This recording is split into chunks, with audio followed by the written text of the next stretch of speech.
All right, we talked about gun selection. Let's jump into gear selection. So, if you're carrying a gun for defense, you're going to have to put it into a holster. We'll talk a little bit about holsters, what I like and what I dislike. Right off the bat, this is an on the waistband holster. So it sits outside of my pants on my strong side. This holster has all of the criteria of a suitable holster. Number one being that it entirely covers the trigger guard. There's no way for me to get any object in to that holster to press that trigger while the gun is holstered. It's criteria number one. Must fully encompass the trigger guard with a hardened surface so that no objects can press the trigger while the gun is holstered. Criteria number two that all holsters must have, it's got to keep the gun on you. It has to keep that gun secured to you. So you can get some pretty minimalist holsters that will do that, but they've got to have those two basic functions.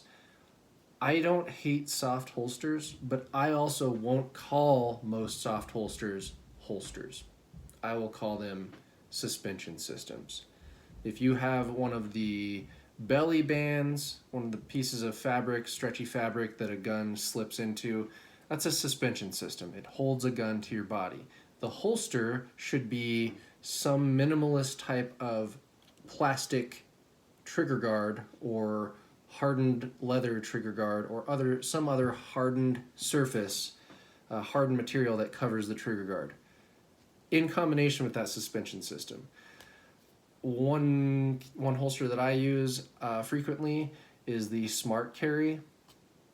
It allows you to carry a gun in sweatpants without wearing a belt or anything. It is its own suspension system, but I modify every single one of those holsters. Every single one of those holsters, I put an internal plastic or Kydex shell of a holster inside of that. So I bolt that together so that the gun slips into a hardened shell inside of that soft fabric holster. Fabric holsters are dangerous, guys. If there's no hardened trigger guard, any object that pokes near where that gun is can still press the trigger through that fabric. Promise you. Also, if it's a soft holster and the gun comes out and there's no hardened surface holding that holster open, the holster will collapse, which generally means you have to muzzle yourself a lot to open the holster and stick the gun back in.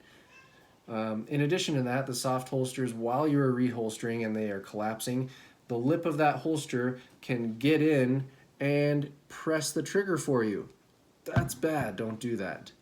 That is why all soft-sided holsters, whether they're fabric or soft leather, they have to have an internal structure to them, hardened material that basically covers a shell of the gun around the trigger guard. All right? Other than that, you do you. There are some really bad idea holsters out there that will prevent you from getting a gun out in any situation, and there are some really high speed like performance holsters out there that will allow almost instantaneous access to a gun. I will always bias towards the fastest holster, but I understand that there's a trade-off there between the carryability and concealment of the high performance holsters versus some of those derpy, terrible urban carry style holsters that put a gun on your body where you would never have a chance to access it. Guys, a gun on your body that you can't get to rapidly is just about as useful as a gun that you leave on your nightstand every day when you leave your house. If it's not on you, it's useless. If it's not readily, easily, rapidly accessible, it's useless. So, When I talk about holsters, I spend the most time talking about the carry methods, not the actual gizmos on the shell of plastic or leather itself, but where it is and how accessible it is. So carry methods, I always rank them in terms of what is the fastest and least fallible to what is the slowest and easiest to screw up. Right at the top of the list, appendix carry. Carrying a gun in a holster on your waistline is generally where you'll see people carry. Appendix carry keeps that gun most accessible. When we talk about shooting, when we talk about carrying a gun, when we talk about all manipulations with a gun, we want to keep that gun in our most dexterous field. So that means the rectangle formed from the points of our shoulders and the points of our hips, so right below the belt line. If it's inside of that rectangle, your hands are able to manipulate that object without failure, with high precision, the best. If you think about this, when you draw, you do it inside that rectangle, like draw. When you write, you do it inside of that rectangle. When you type on a keyboard, you do it inside of that rectangle. When you tie your shoes, you do it inside of that rectangle because you bring the rectangle to your foot. Unless you're riding the short bus and you do one of these things. Still, all of those acts, if you do it well, you do it inside of that rectangle. All the sports motions travel through that plane. So when you're dealing with a gun, keep the gun in that plane as much as possible. So if the holster exists inside of that rectangle, it gives you the fastest, least fallible draw. That simple. Appendix carry puts the gun squarely in the middle of that rectangle. You start the draw at the bottom of that rectangle and you end the draw at the top of that rectangle. It's the best, guys, promise. Bottom of the rectangle to the top of the rectangle. If you think about speed, shortest distance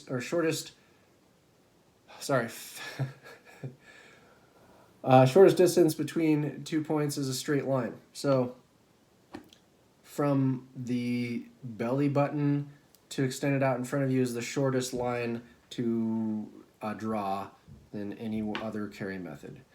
If you want to talk about safety, appendix carry is the safest method of carry. When we're talking about appendix carry, this is what we mean. The gun is somewhere in between what is generally these belt loops on jeans, somewhere in between those points of the hip. It is forward of that. When we talk about safety in holstering, appendix carry is the safest method to holster. Don't argue with me on that. Here's the points that prove that. If you're holstering a gun anywhere that is not in this rectangle, you don't have vision to the holster, you don't have vision to the gun as you're holstering. If you're doing the traditional cowboy strong side holster, you have to crane your neck and turn your head to see inside the holster at all. And most people carry behind the midline, not at the midline. That means that most people cannot see if there's an obstruction in the holster. They can't see if there's a tiny piece of shirt that fell in the holster, a piece of brass, a chunk of dirt or rock, whatever. All of those things can press the trigger on a gun as you insert it into a holster. Best case scenario, very loud noise. Worst case scenario, I just shot myself. Oh my God. Don't do that.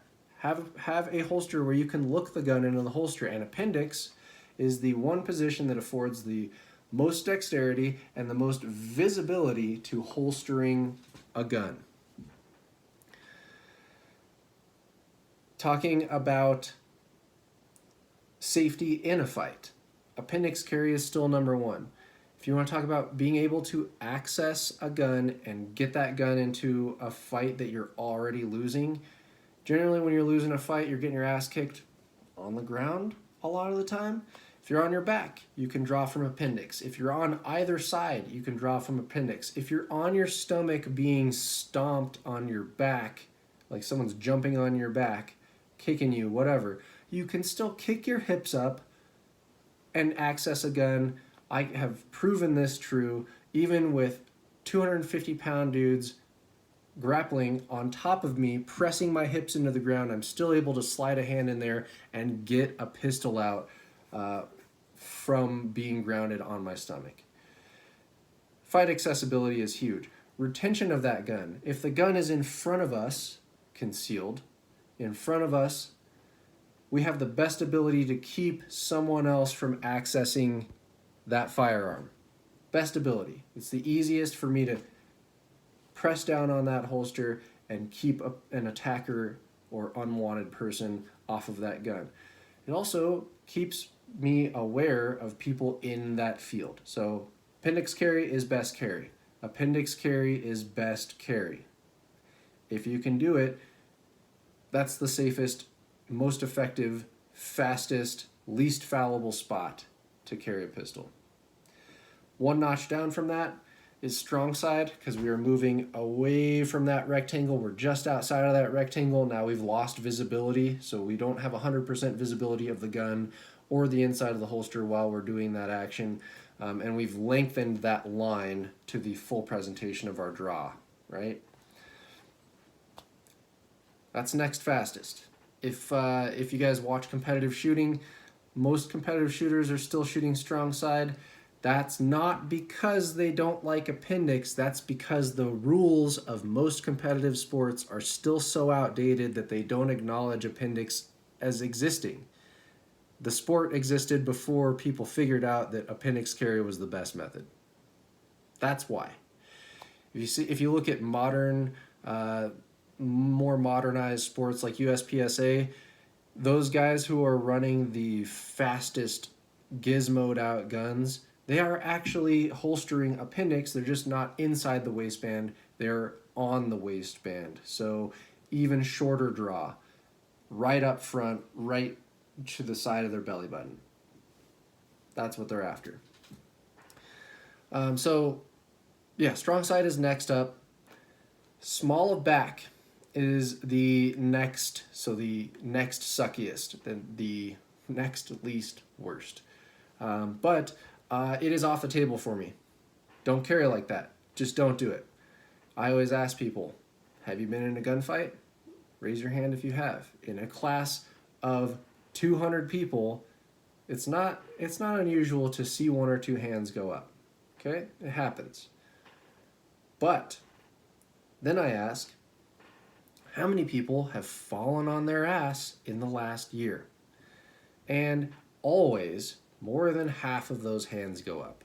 Be honest with yourself. Have you fallen on your ass anytime recently? It hurt probably, yeah? Especially in these winter months, you slip and fall on your ass. Shovel in the driveway. It happens.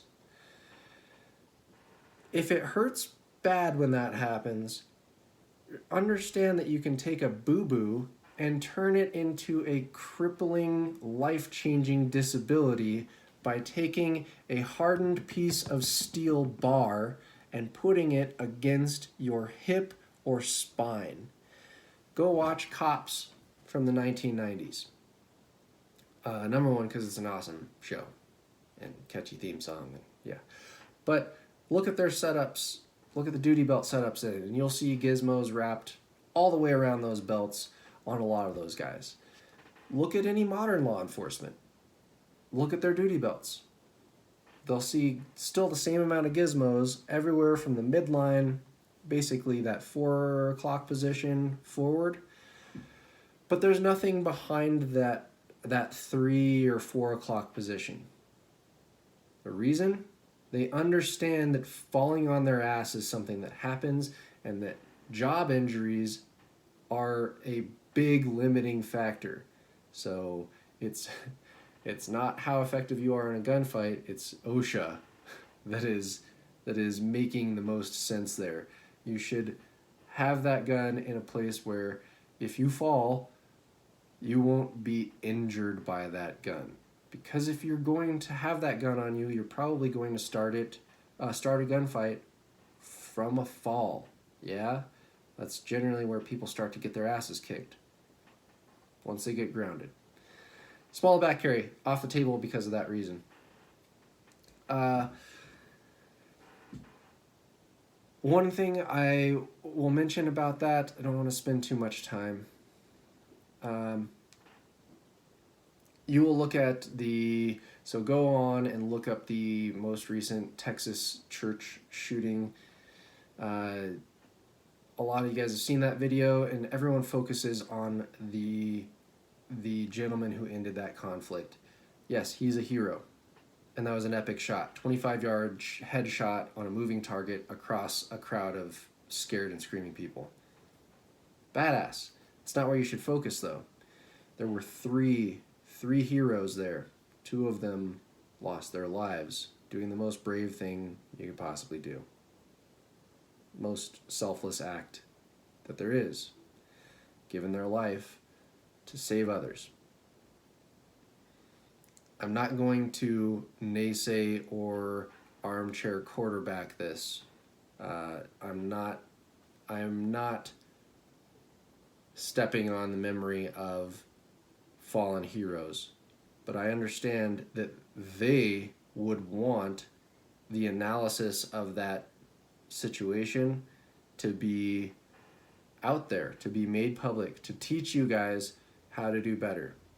The first person who responded, the first security member who responded to that madman, he saw that there was a gun coming out at him. And 3 full seconds later, he was shot dead. He saw it and immediately went for his gun. 3 full seconds later, he was shot and killed. I hope that puts emphasis on speed and removing fallibility from the draw. Because that individual went for a gun that was small of back carried and had a hard time getting that gun out. If you guys train to get yourselves to that 1.5 second draw, to have that ability and to have it so that you can't screw that up, those scenarios are much less likely to happen to you. So that's the focus of that terrible event. All of them heroes, but we should learn lessons where they exist. All right, last 2 carry methods. So worse than all of the on-hip methods are pocket carry, but pocket carry is viable in some situations. And then off-waist carry.